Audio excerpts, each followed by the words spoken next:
Francis മാർപ്പാപ്പയുടെ വിയോഗത്തോടെ പുതിയ പരമാധ്യക്ഷനെ തെരഞ്ഞെടുക്കാനുള്ള നടപടികൾക്ക് വത്തിക്കാനിൽ തുടക്കമാകും. ലോകത്തിന്റെ വിവിധ ഭാഗങ്ങളിൽ നിന്നുള്ള കർദിനാൾമാരുടെ പേപ്പൽ കോൺക്ലേവാണ് പുതിയ മാർപ്പാപ്പയെ തെരഞ്ഞെടുക്കുക. ദുഃഖാചരണ കാലയളവിന് ശേഷമാവും കോൺക്ലേവ് ചേരുക. വിവിധ രാജ്യങ്ങളിൽ നിന്നുള്ള 252 കർദിനാൾമാരിൽ 138 പേർക്കാണ് പുതിയ മാർപ്പാപ്പയെ തെരഞ്ഞെടുക്കാനുള്ള കോൺക്ലേവിൽ വോട്ടവകാശം. ഇതിൽ 4 പേർ ഇന്ത്യയിൽ നിന്നുള്ളവരാണ്. 80 വയസ്സിൽ താഴെയുള്ള കർദിനാൾമാർ ചേർന്നാണ് പുതിയ മാർപ്പാപ്പയെ തെരഞ്ഞെടുക്കുന്നത്.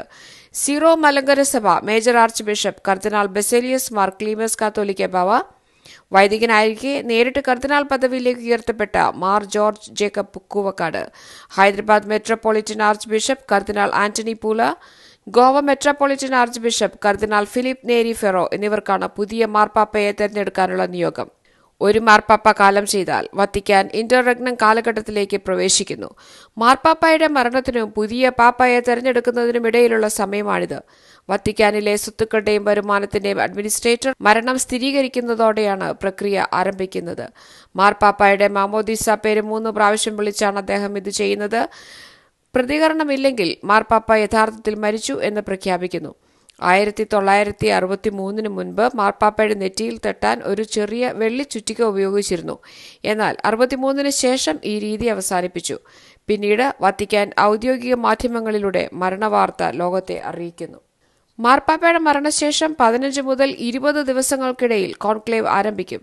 80 വയസ്സിന് താഴെയുള്ള കർദിനാൾമാർ ഈ പുരാതനവും രഹസ്യവുമായ പ്രക്രിയയ്ക്കായി വത്തിക്കാനിൽ ഒത്തുകൂടുന്നു.